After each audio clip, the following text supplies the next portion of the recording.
Despite being born almost as early as possible in the 90s, I've always somewhat identified my pop culture I grew up on phase as more or less being centered in the early 2000s. As some of you may already know from previous videos or following me on Twitter, I had a very conservative upbringing. So up until my parents split when I was like 9 years old, there was a lot of media I wasn't allowed to consume. Add to the mix that we were also pretty poor. While most kids were already on their N64s and Sega Dreamcasts and PS1s, for my family, we got a hand-me-down NES and SNES from my parents' co-workers and still weren't able to play most of the games that we were given. My first modern-day system wouldn't come until the GameCube, and once it was almost done with its life cycle, the PS2. While we were still scarce for new games, this was around the time I finally got to start paying attention to new releases. And because of that, I have a pretty big attachment to the art style known as cell shading. Now, I can't say for sure why this style became so popular at the time, but I've always imagined that it was a way to add longevity to your product. I mean, look at something like Resident Evil or Final Fantasy VII on the PS1. Compared to today's standards, they're pretty hard to look at. Now, check out the Dragon Ball Z Budokai games, Wind Waker, Sly Cooper, Beautiful Joe, and Okami. Sure, they could all look a little bit better in HD, but other than that, the art in these games holds up so much better than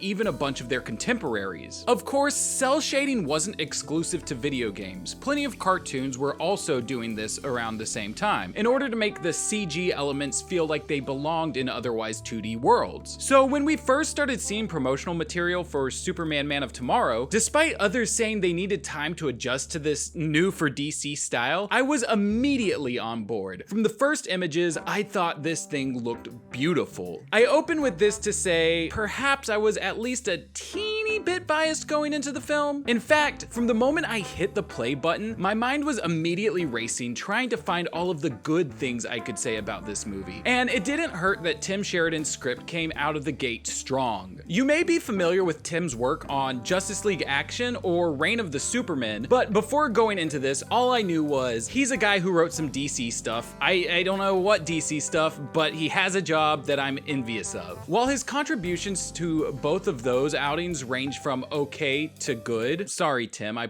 prefer Death to Reign, I just gotta keep it real with you, Man of Tomorrow is perhaps the best of his DC work that I'm familiar with. As an origin story, the script that he put together centers around the question of who is Superman. As some of you may remember, back in November of last year, Variety broke a story about Warner Brothers execs not knowing what to do with Superman or how to keep him relevant for modern audiences. And while this movie must have been in production at least at some time in 2018, it feels as though the question it searches to answer is a direct response to that confusion. While most of our experiences with Superman are likely influenced by takes that reveal his Kryptonian heritage to him while he's still living in Smallville, Tim took a fresh approach by saving that reveal for after Clark Kent is already established in Metropolis. Sure, he still understands that he's an alien while growing up, but nothing about his heritage. And this lack of clarity in his roots leads to brilliant character building. Perhaps one of my favorite of these types of moments was the film's very first scene, in which we see a young Clark Kent brought to tears over the fact that alien representation in films tends to be cast in a less than positive light. Unlike most recent DC films that focus on team-based stories where a whole cast of supporting characters are already established to a degree, Man of Tomorrow takes a different path and focuses primarily on the film's namesake and building the world of Superman. Lois Lane is brand new to the Daily Planet, there's no Jimmy Olsen or Bibbo, and despite Martian Manhunter's presence in the film, he's more or less there specifically to mirror Clark Kent's journey and make him feel as though he isn't alone, despite the two of them both believing that they're the last of their kind. Additionally, the villain choices for this movie are incredibly inspired. Using Lobo, who is also known to be the last of his species, and Parasite, an ordinary man who looks as though he's an alien invader, add so much extra depth to the conflict in this film. I've always been a fan of both of these characters ever since seeing them on Superman the Animated Series in my childhood, so getting a PG-13 Lobo who's allowed to just cut loose a little bit more, and a Rudy Jones who has a more important backstory than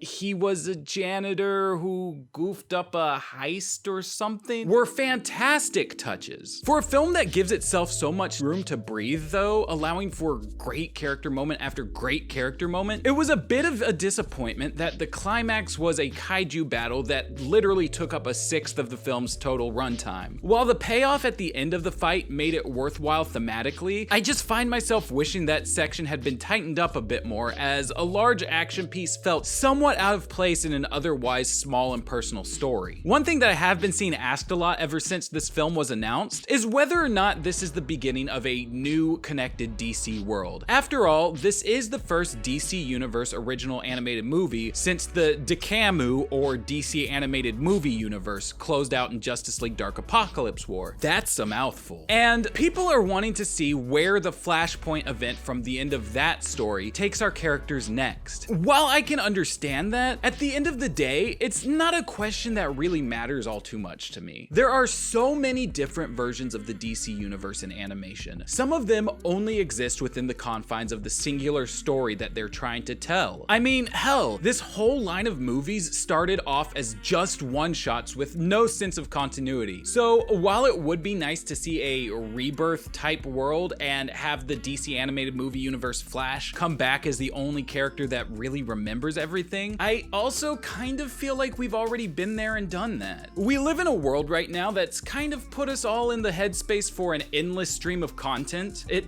makes us wonder, like, what's next before even experiencing the piece of media right in front of our faces. And for the most part, I would much rather just be content with enjoying the stories we get, rather than hypothesizing for the future of a world of a movie that we hadn't even seen yet at the time that these questions started being asked. However, that's not to say I wouldn't be excited if this world gets further fleshed out through sequels and spin-offs. On top of the great character building done here, we get multiple hints to a greater DC world past just Clark and Jean. There are small cameo appearances of Batman via photos and newspaper clippings, a nod to the Green Lantern Corps through a mention of Sector 2814, and open-ended mentions of people with powers including super speed, strength, and all that alien stuff. Not to mention that Tim ends the movie with a line from Lobo that boils down to, "The universe is pretty big, maybe you should explore it," which to me seems as though he's just itching to write a sequel. While this isn't my favorite of the DC animated films, that title still belongs to Return of the Joker, it does rank pretty high up there and is a beautiful Superman story that leaves you wanting more. Now,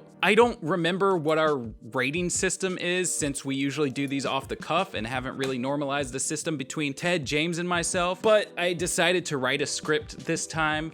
So if we had something normal, sorry. I'm just gonna say on a scale out of 10, I'd probably give this movie an 8. Superman Man of Tomorrow is definitely worth your time. And if you wanna see more of this world, your money as well. Go out and buy 3 different copies so I personally can get some more Tim Sheridan cel-shaded DC goodness. Even the voice acting in this is great. I'm not familiar with a lot of the voice actors, but Zachary Quinto is really good. I like him. Who did he play again?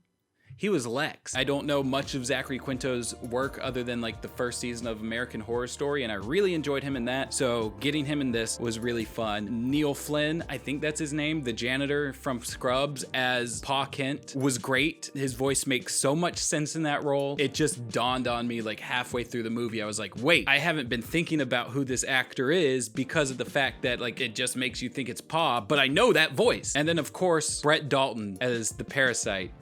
I'm a huge fan of Agents of S.H.I.E.L.D., so getting Ward to come in and be the bad guy was a lot of fun. But yeah, this is the end of the video, if you can't tell by the fact that I'm doing non-scripted stuff now. So, you know, normal end of the video type stuff. Hit that like button if you liked it enough that you want to see more of me or James or Ted. I don't know.